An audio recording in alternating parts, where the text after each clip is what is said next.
If you're a real estate agent and you're tired of cold calling, door knocking, and spending money on ads, then subscribe to this podcast. We discuss leveraging the power of YouTube for your real estate business and how these strategies earned us over $1 million in GCI our first year in real estate. My name is Levi Lascsak and my partner is Travis Plumb. Let's get started. Okay, all right, well, we'll get started. So this is YouTube for real estate. Thank you all for joining us today, and we're gonna get this kicked off, and we've got about to leave to San Diego for a speaking opportunity tomorrow at the What's Next for Real Estate event. There's still tickets available online at WNFRE.com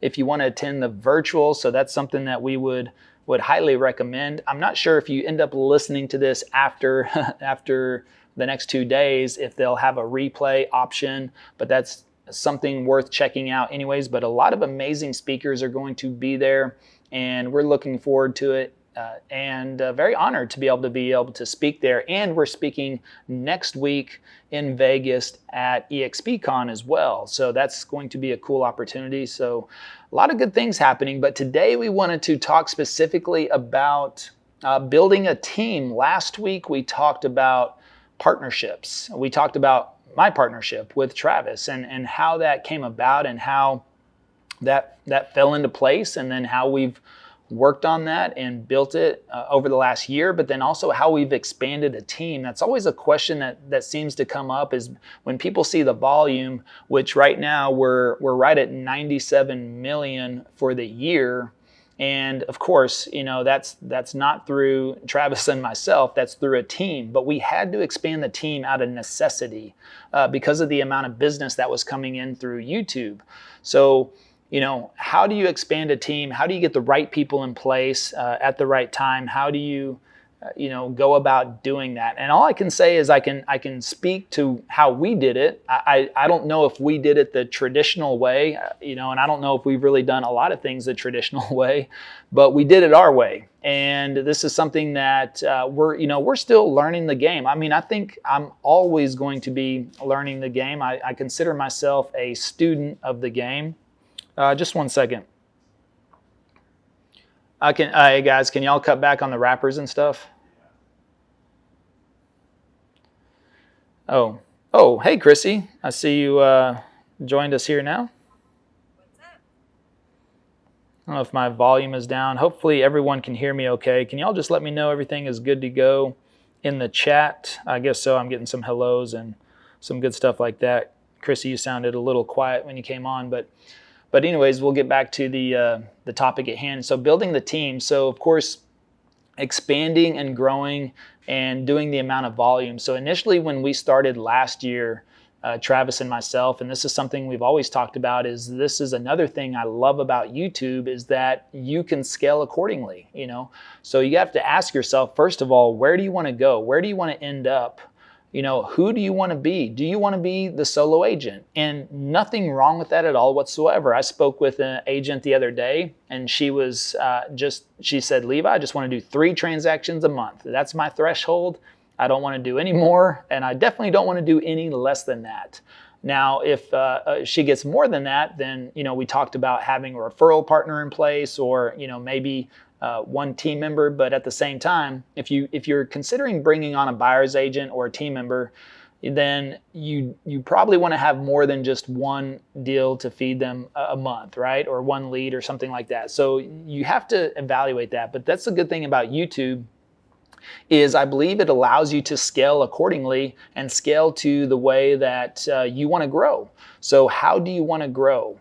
That's the question. Do you want to be a solo agent? Do you want to start a team? Do you want to work with referral agents and not have a team? I mean, in real estate, you have a really good opportunity to where you can refer people out. Now, the thing is a standard referral can be anywhere from usually 25 to 30%.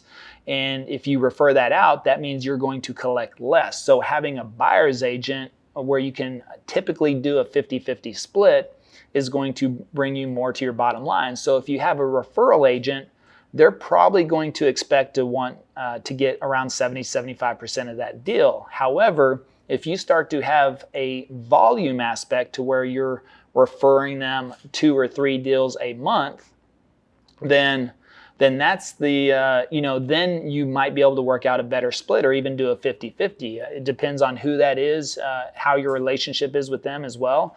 And that's something that whenever I started out, as I mentioned in last week's episode, that, I didn't meet Travis. I met Travis earlier before we started working together, but we didn't start working together initially from the start. I actually had a couple of different agents that I referred the business out to test out. But I made it very clear with them that it was going to be on a 50-50 split. And the reason being for that is because of the volume. I was expecting more and more volume, and at the same time, I wasn't looking to get into the transactional side. And so I, assured them that whatever came in was going to go straight to them, which did. And I did that for 2 to 3 deals, but also in a capacity to find out if those people were going to work out initially as a partner. And as we talked about last week, it didn't really work out for those first couple of agents that I worked with. But then whenever Travis came along and I referred a couple of deals to him, he was more than happy to do a 50-50 split. And, I was able to see his interaction with the client, his closing ability, how he handled things, how we worked together. And then we just started to progress from there. But initially it started out with the first 2 transactions in April. We closed 2 transactions in April of 2021, and then we closed 3 the next month, and either 4 or 5 the month after that. So that is a very gradual progression, right? That's an increase. That's a good way to do business. 2 transactions to 3 to 5, and I think after that we went 7. I mean, I could pull up my notes. I don't have them in front of me, but I'm pretty sure that's what it was. We went from 2 to 3 to 5 to 7, and so. At that point, though, 7 transactions, that's where Travis started to feel a little pressure because it was just him. At that point, we had determined that I wasn't going to work anymore with the other agents, and we were going to see what Travis's capacity was on. So the month after that, actually, let me see. I might have this here in front of me while we're talking about this because I have this documented, of course, and I could go back to one of my old slide decks. Let's see if I got this in here. That's one I changed out. Well, anyways, you get the eye. Oh, let me see. Oh, here it is. So here we go.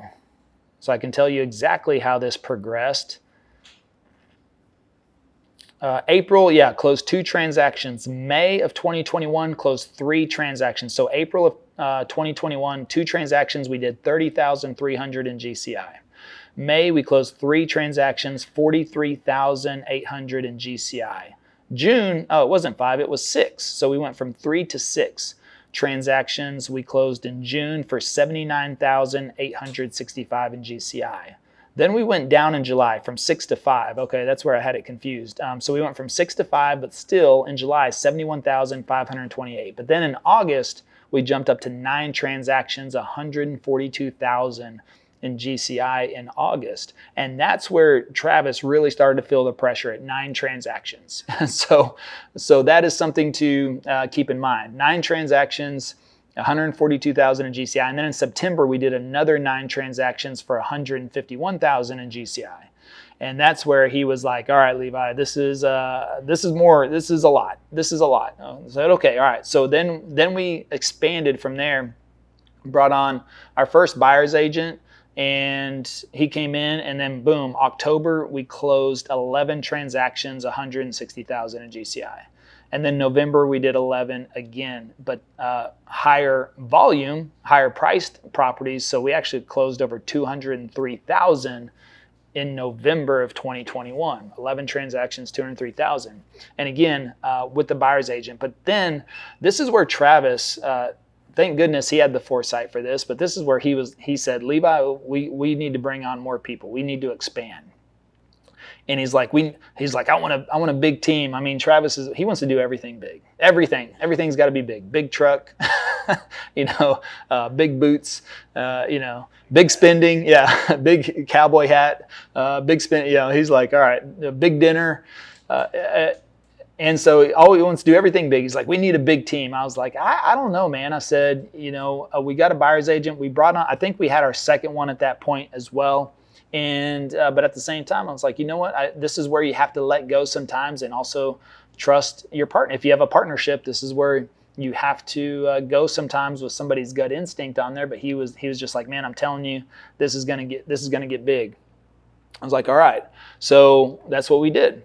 Well, what we ended up doing was in December. I'm pretty sure, yeah, it was at the end of November, December.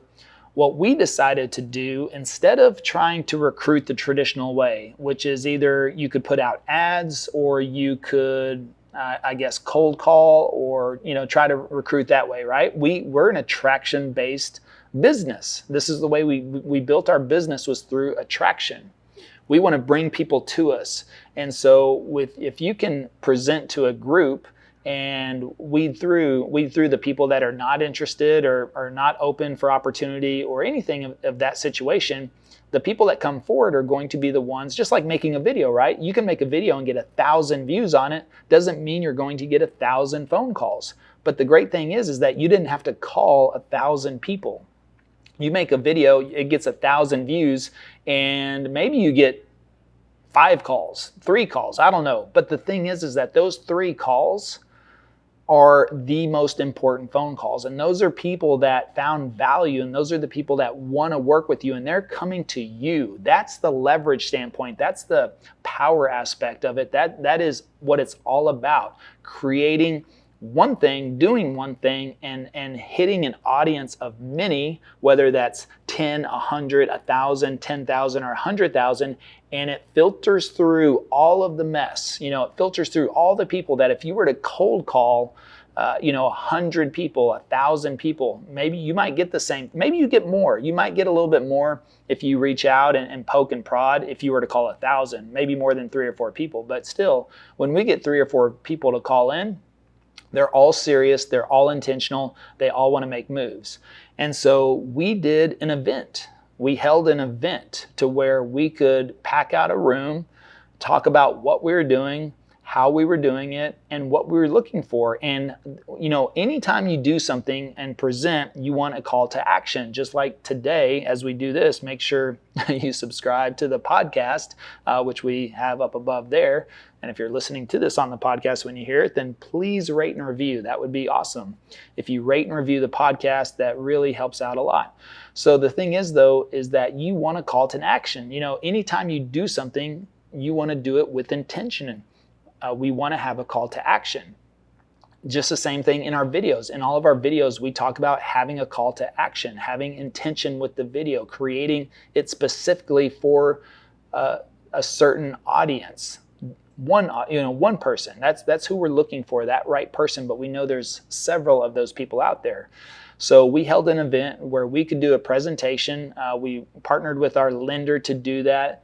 The great thing is our lender is a member of a country club, so that gives us access to meeting rooms, golf, food, all kinds of stuff, which is really great because we are able to leverage that partnership. And so if we need an event venue, by the way, we just did our client appreciation event 2 weeks ago.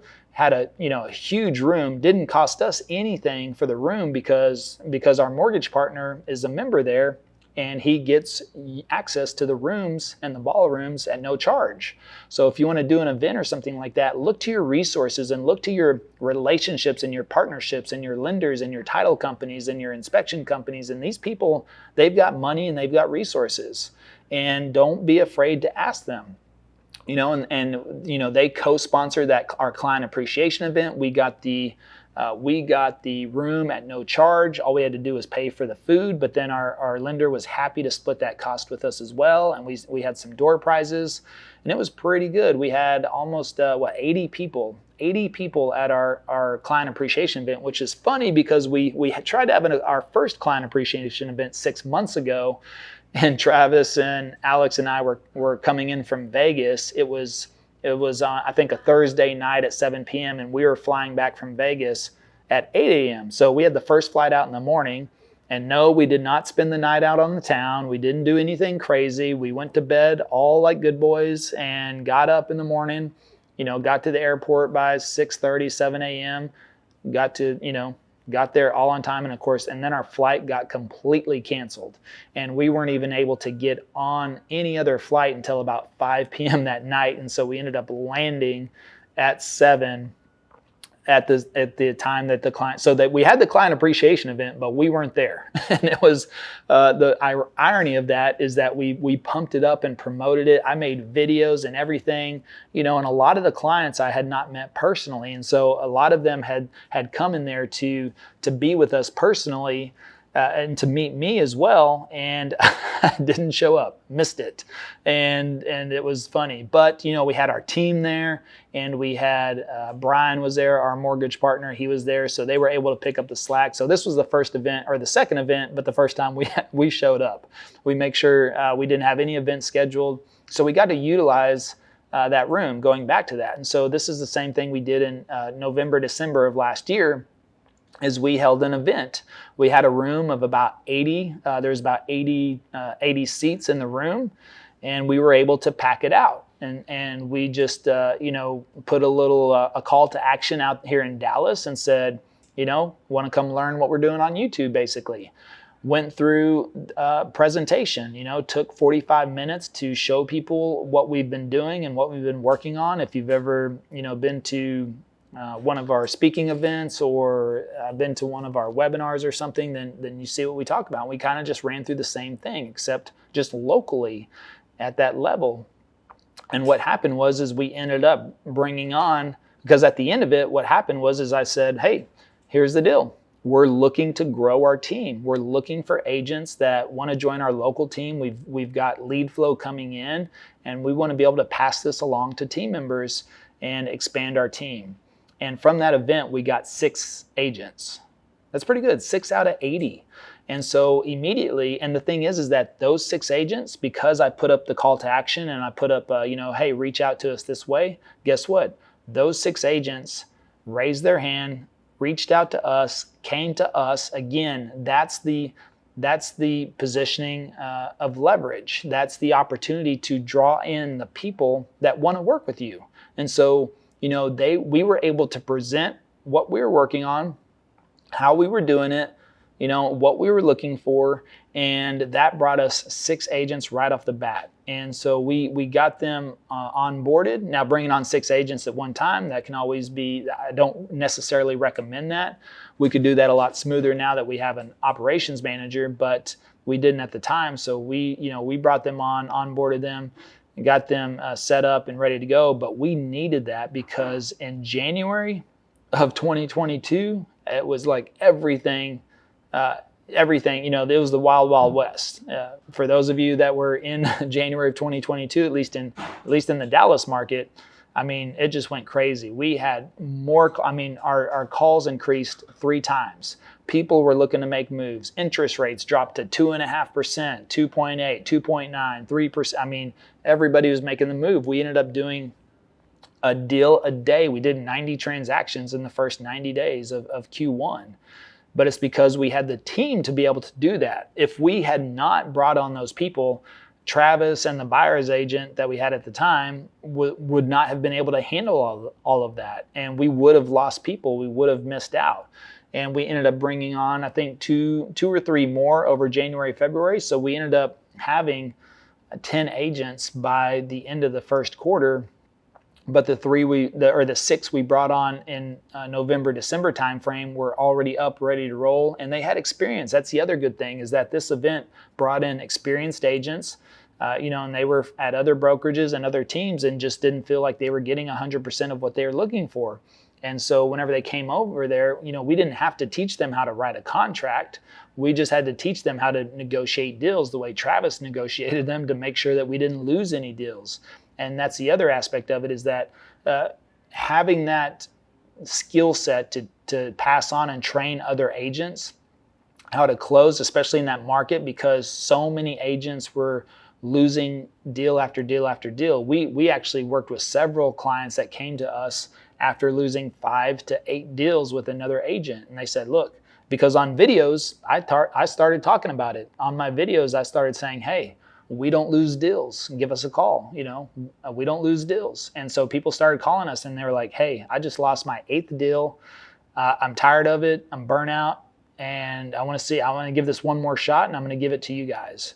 And we would lock up the contract because of how Travis negotiated with the listing agents, how he figured out information and details, and did what he needed to do, and he was able to transfer those skills onto the other agents, and they were able to pick up on that, the really good ones, and just run with it, and they started closing deals left and right.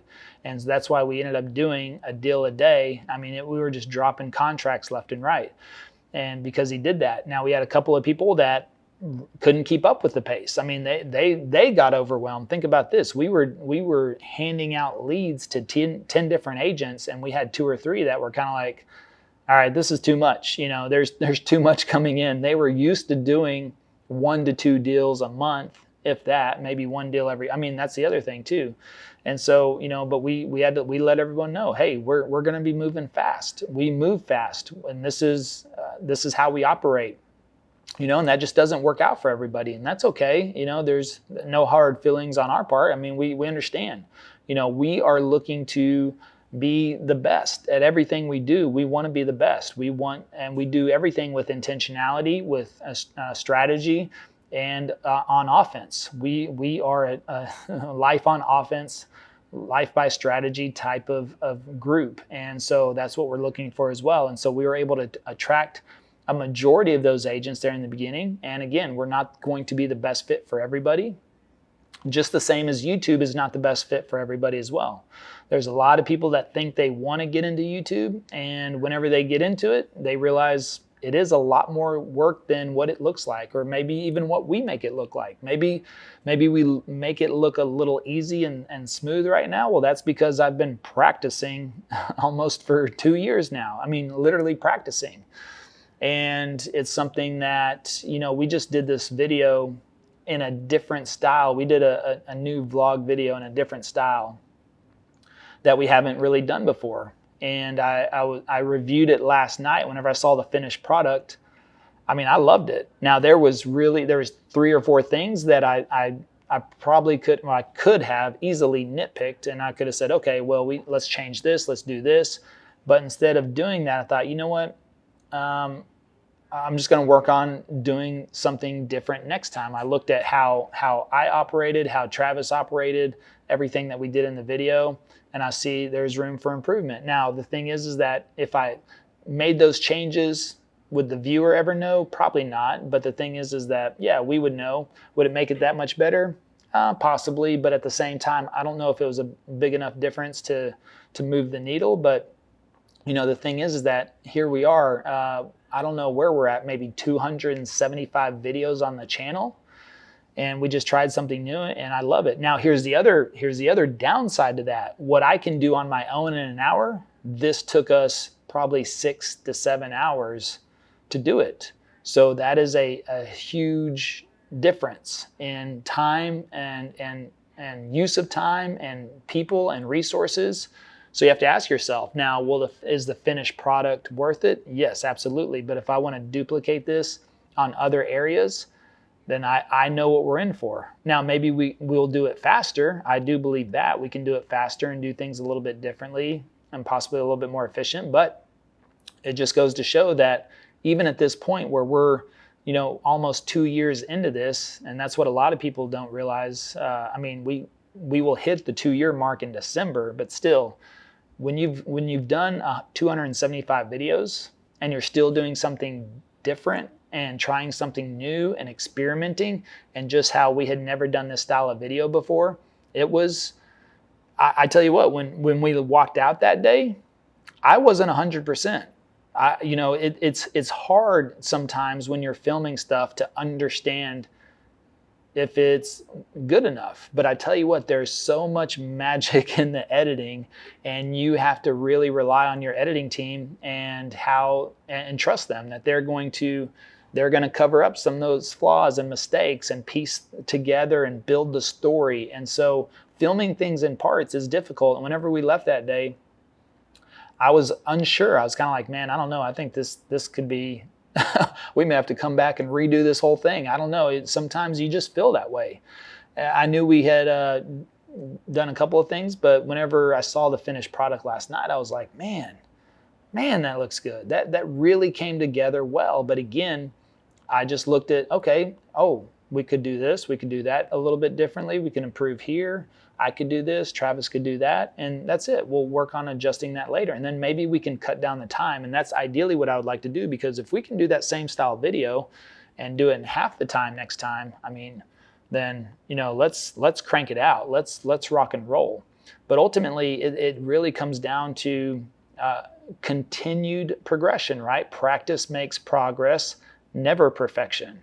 And so we're constantly working on ourselves and working on what we're doing. And so when we're growing the team, just the same thing with the team. The team is not going to be perfect, and not everybody's going to operate at your capacity or your level. Hopefully you'll find people that operate better than you on certain levels. But, you know, that's the thing. I heard Ryan Pineda say the other day, or he was interviewing somebody, I forgot who it was, on his podcast, and she said, look, when I hire somebody, I'm looking for 70%. You know, if I feel their skills are at least 70% of mine, then I know I've got a person. Because in our own head, we may always feel like, well, you know, nobody can ever do it just like us. I mean, ultimately, you hear any successful person usually say, look, I've surrounded myself with a lot of really great people, even better than me, you know, and that's how they combine the efforts of many to be successful. It's the same thing here. I mean, I may be making videos, but there's so much behind the scenes. There's so many moving parts. I mean, Chrissy's on here. I mean, Chrissy's been with us from the beginning, you know, our original video editor, before we had Alex, before we had a team in place, all of that. And you know, she could speak as well as far as the progression. But now when you see the next video coming out, I'm like, I feel good about it. It's something that it's given me new ideas and things that we can do in future. But also I know that we gotta trim down the time, and we gotta get the efficiency in place. So that's it. And that's always going to be a challenge, especially whenever you do it with a partner. Like if I film with Travis, then I have to account for that. I have to account for another person, another moving part, and you know, he doesn't think the way I think all the time. I mean, we're pretty much aligned, but also you know, it's one of those things where I have to work into his personality. He has to work into mine. And it's funny, I was watching the review of the video last night, and there's a couple of parts where we, you know, we just randomly banter, you know, through it a couple of times, but we left that stuff in because that's how we are and that's how we operate. But, you know, expanding the team, we did another event a couple of months ago, the same thing. Whenever things were really picking up, first quarter, second quarter as well, we saw at least we thought, you know, things were going well there. So we expanded again. We did another event. So if we wanted to do another push, that's how we brought on the next batch of agents as well. As we just duplicated what we did before. As we held an event again at the country club, utilized our resources, packed that out, and we brought on another 3 to 4 agents. Now since then, you know, of course, the market has changed. And what we realized too is that now at the same time, it's interesting to try to control an organic lead source, right? And so that's something else that we have to learn, right? We haven't been through a full year. You know, I say a full year. Last year was a full year initially, but you know, when the channel started, it took 3 months to really get it ramped up. So this is the year, we could say, full momentum, but then we had a huge market shift right there in the middle of summer.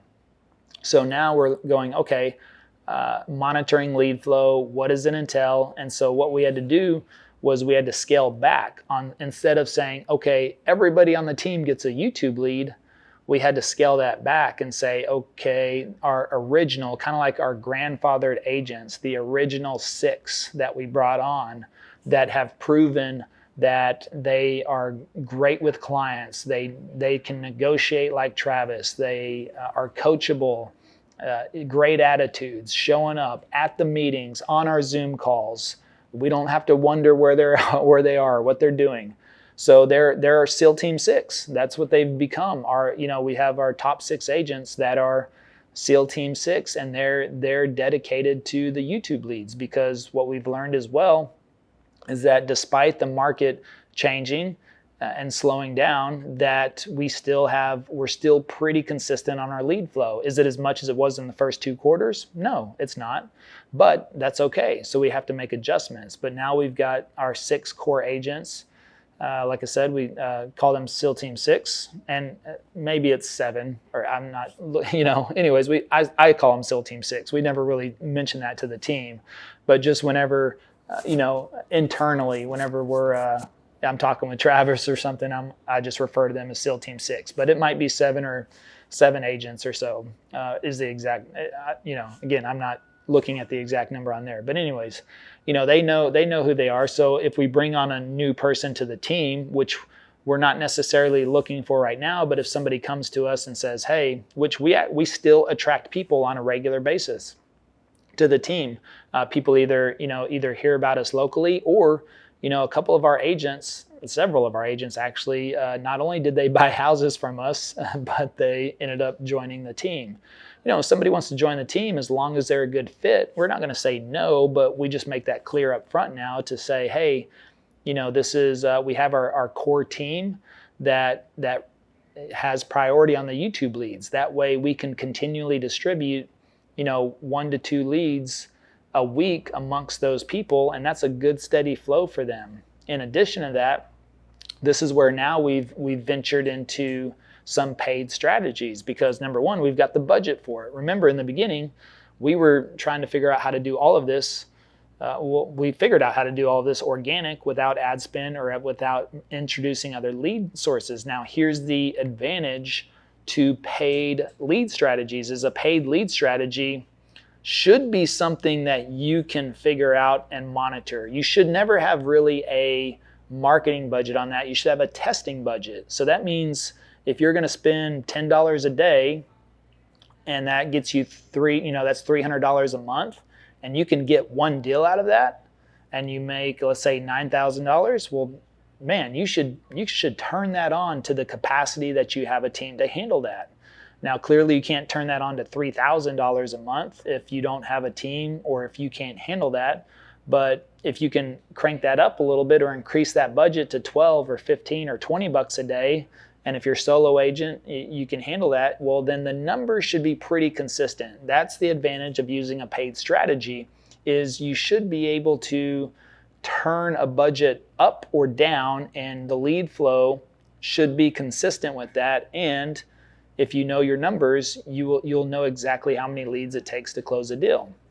Now, the disadvantage of that is paid leads don't know who you are. There's not really much of a relationship built there. They're inquiring about something, asking a question. So they may give up their information and submit it and give it to you, but then you have to call them and you have to build that rapport, establish credibility, develop a relationship. You have to help them get in a position to know, like, and trust you in a very short window of time, and that is a challenge to do, and that takes certain skills as well. So if you're going to do that with a team, then they have to have very good conversion tactics and a conversion process to be able to do that. So therefore, with a paid strategy, that is the advantage, is that you should be able to adjust your budget accordingly and control your lead flow. However, no relationship there. They don't know who you are. I don't care how much of a brand you have. Maybe they heard about you here or there, but there's not going to be a true relationship. And then whenever it comes to an organic strategy,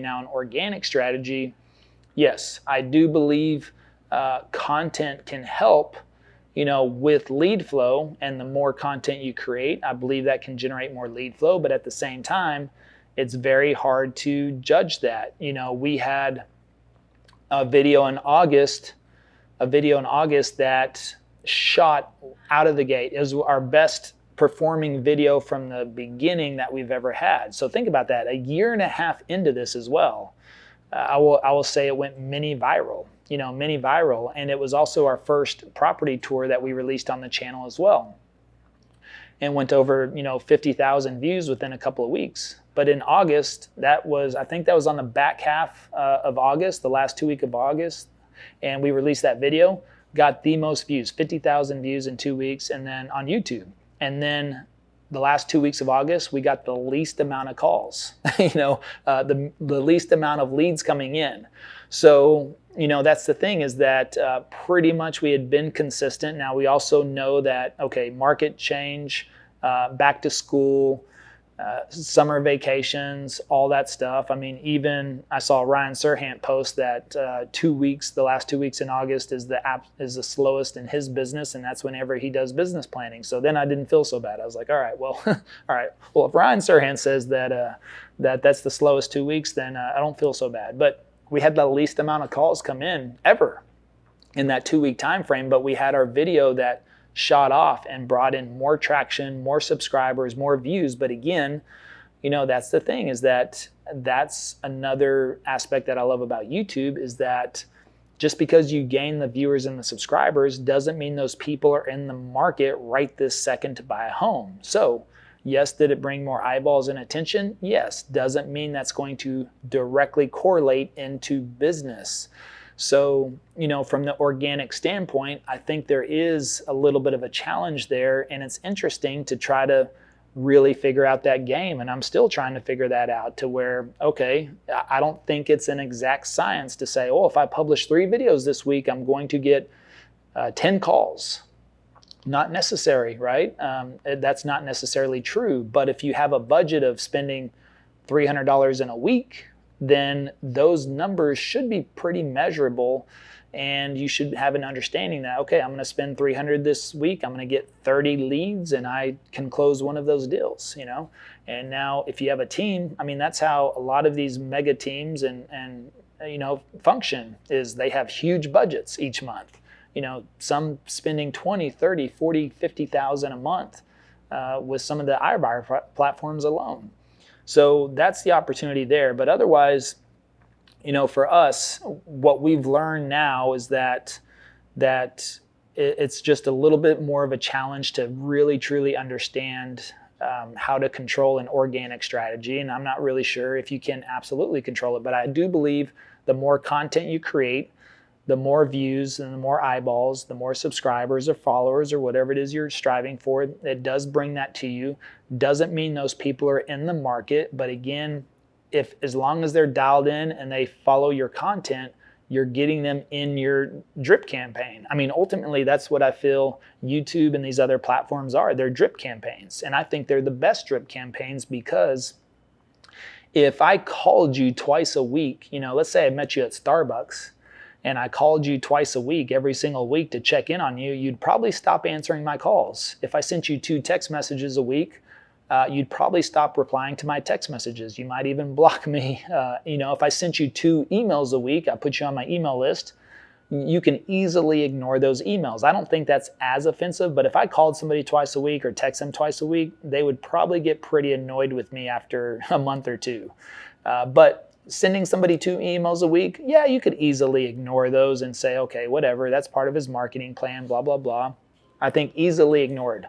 But you publish 2 YouTube videos a week, and I think a lot of your people in your database, in your ecosystem, or that are subscribed to that channel, they're very likely to watch 2 videos a week and keep up with the content, at least 1 video a week. And that, to me, social is the best drip campaign out there, because it's what people, again, they're opting in, they're saying yes. I mean, people can opt into email addresses all the time, but it's usually because they want a free gift or a free download, or there's something of value to them at that time. They're not saying, yeah, I'm opting into your email because I really, really want to read your emails for the rest of my life. Now, I'm not saying that emails don't work. I know a lot of people that are very successful through email campaigns, and they are effective, and they are a drip campaign, and they are a way to stay in touch. And maybe somebody does read the newsletter every single week, and that's exactly what it's there for.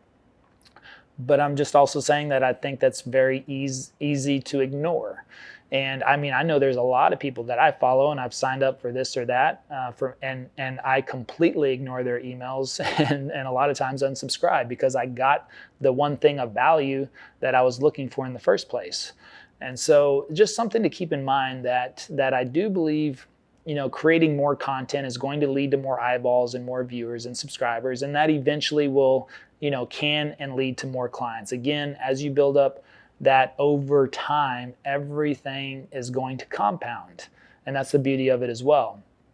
And then if we, get busy again, we could easily expand. We're holding steady right now with about 10, 11 agents on the team. Again, we still have our 6 or 7 that is the core YouTube team, but we've got 3 or 4 out there that they're ready to go. They're on deck. They're on deck. And if we get an influx again of leads that can sustain 10 or 11 people, we'll be happy to distribute them. It easily did that in the first quarter, the second quarter as well.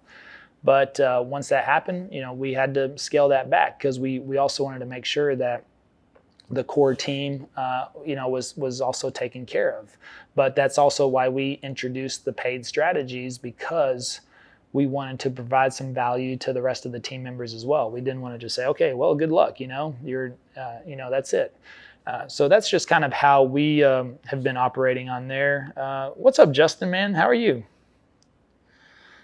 If you're there today, Justin, my good man, are you with us? He's probably out doing some video too. Matt, what are you up to these days? You out there? I'm not doing video. just out looking at land right now for a client of mine. So yeah. Yeah. Yeah, it sounds like, are you in a good reception area, or you just... I am, actually. Well, I think I am. I don't know. You tell me. Oh, yeah. It kind of bumped out a little bit. Oh, okay. Sorry. Yeah, just curious. Are you, I mean, I know you're still running solo as far as I know, correct? Yes, sir. And I know you're relationship driven, so you rely heavily on your sphere. Are you doing anything in a paid category, or just pounding the pavement? Yeah, not really. I mean, when I first got started, we did a bunch of Facebook ads for buyer and seller leads. And honestly, I just kind of wrote that off as quote unquote marketing. Right. Since I was newer to the business, no one outside of the people that I called and said, hey, I'm in real estate now, even knew that I was. But I really wanted to kind of niche down from the get geographically and become like a hyper-local agent. And there were no agents in my area running ads, like Facebook ads, just to say, my name is Matt and I'm a real estate agent. So I saw that as an opportunity. So we did a bunch of that. But again, I wasn't really planning on getting leads that way. It was really just a marketing thing. And I know it worked because, every time I saw someone in public, they would say, hey, yeah, I saw your ad on Facebook, or I saw your Instagram ad, or whatever. But, that was just more awareness, I think, more than anything. It wasn't, I can't point to one lead, at least, that I got from that. But yeah, that's kind of been my tactic there. Yeah. As far as paid, we don't do that anymore, though. I think I was budgeting like $50 to $100 a month on that. So. Right. Well, there you go. Chrissy, are you with us?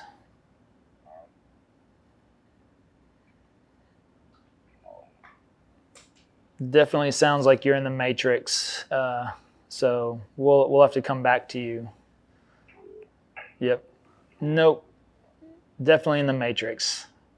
It's like deep robot voice. I know, right? You would think as a video company that we consider ourselves, that we could have some good audio once in a while, but yeah, I don't know. She's been struggling with some mic problems for a while now.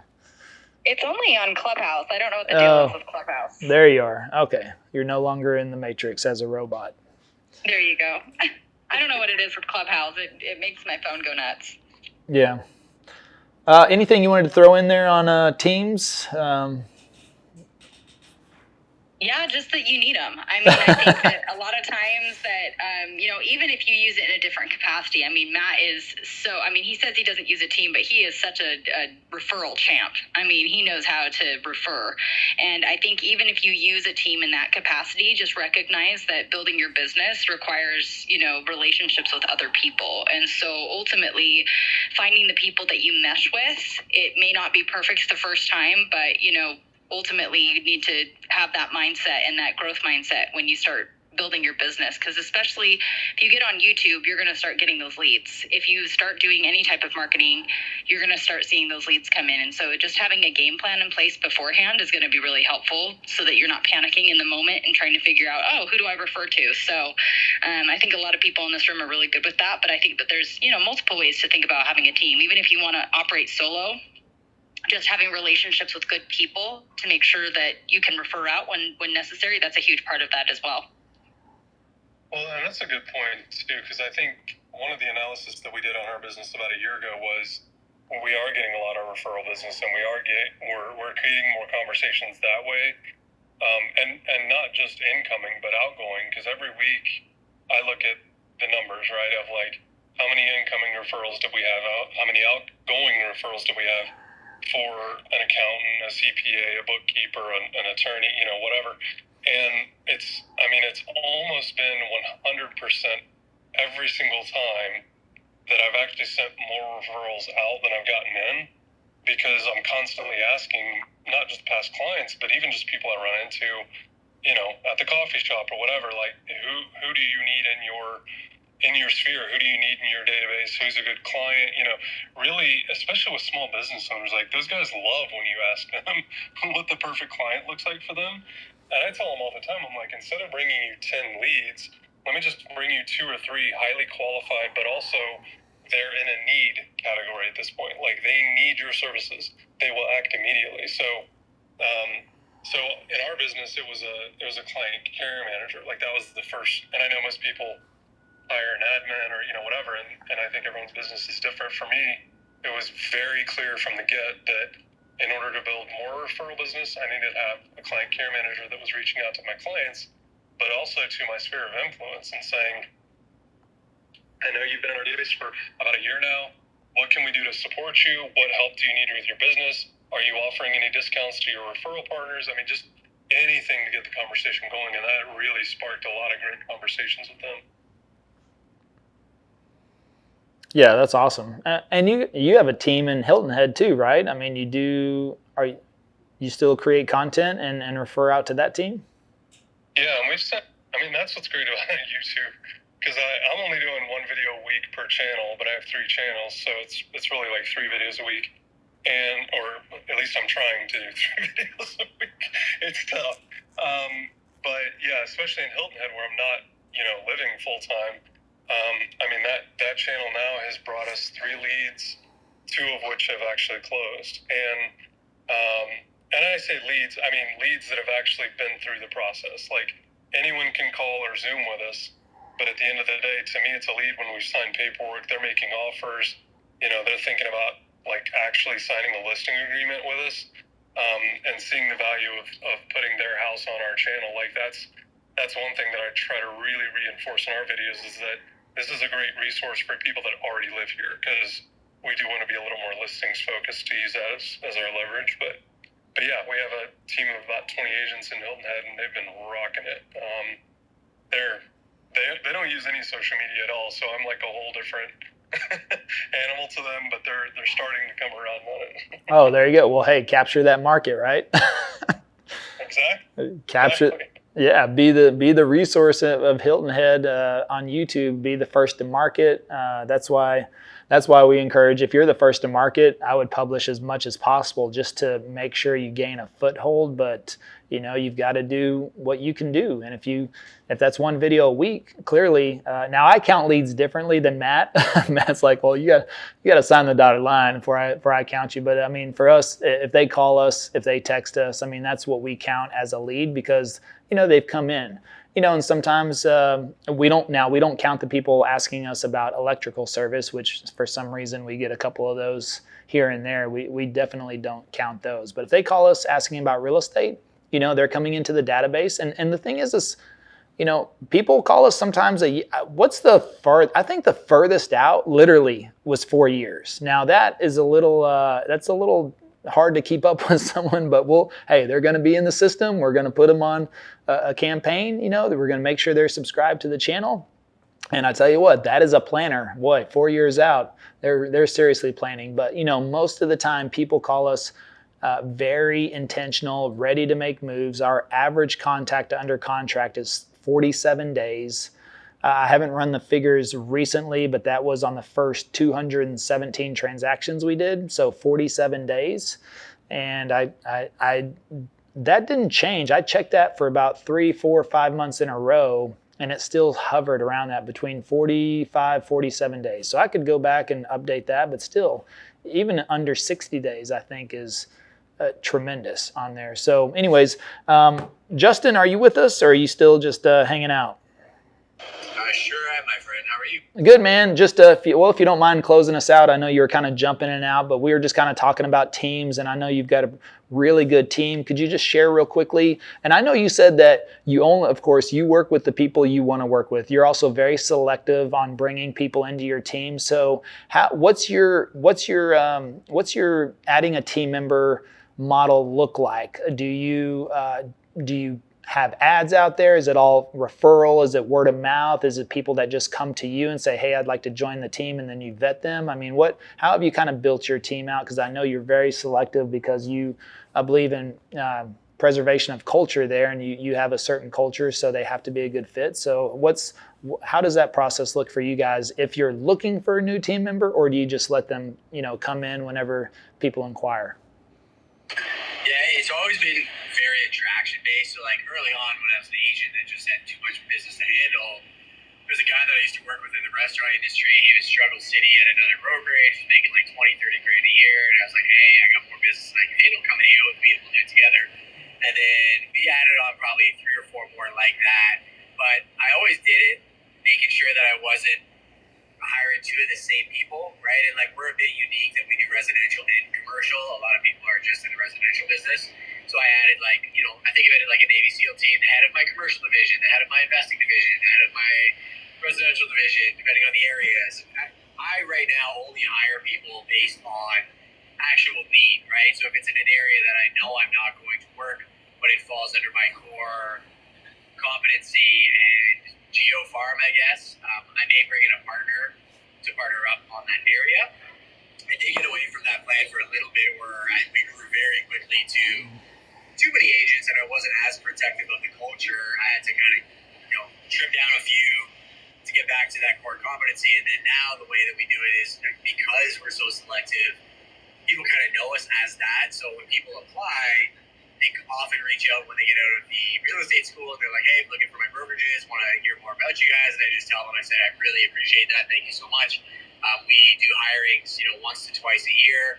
We'll add you to the list and we'll let you know when we're doing applications. So we treat it very much like a job interview versus the industry where it's like they get to pick their brokerage. It doesn't really work like that at Prime. There's a few people who have kind of snuck their way in because of the internal team and, a cosign within the internal team. But it is a very specific avatar person. And recently, we actually put a moratorium on any hiring right now because we are leading out the team like never before. And I do think from a business owner standpoint, looking at, how much money do you have coming in? Where does that come from? And who are your partners in that space? And what is your model is very important. And we've identified that, that the core team business is the primary mover at Prime and helps us fund kind of the overall brokerage. There's a few partners within Prime that work on their independent business, but they're part of the overall ecosystem. So, again, it hasn't come easy. It's taken years and years and years to get where we are today, and it may change. But I think that anybody listening to this, just start with where you at today. Why do you want to grow a team? What does that hiring process look like? And be very, very selective about the people you partner with, because it's a lot easier to say no to somebody at the partnership stage than unload and get rid of somebody. And most teams I've seen that have had major culture issues come from them keeping a toxic team member for 3, 6, 9 months, a year, and they'll lose some of their top team members because people they won't. Right? So those are a few lessons.